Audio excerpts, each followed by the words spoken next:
তারেক রহমান আসছেন 25শে ডিসেম্বর।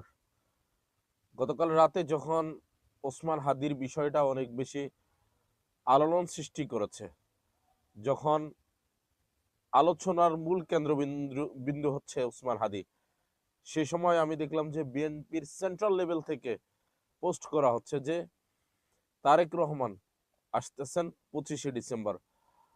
গত 1 থেকে 1.5 বছর সাংবাদিকরা বিভিন্ন মাধ্যম থেকে জানতে চাওয়া হয়েছে যে এক্সাক্ট আসলে তারেক রহমান কখন আসবে।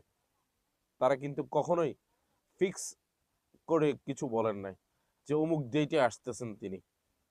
গতকালকে যখন আলোচনার মূল বিষয়বস্তু, মূল কেন্দ্রবিন্দু হচ্ছে ওসমান হাদি, ঠিক সেই সময় তারা বলছেন যে তারেক রহমান 25শে ডিসেম্বর বাংলাদেশে আসতেছে।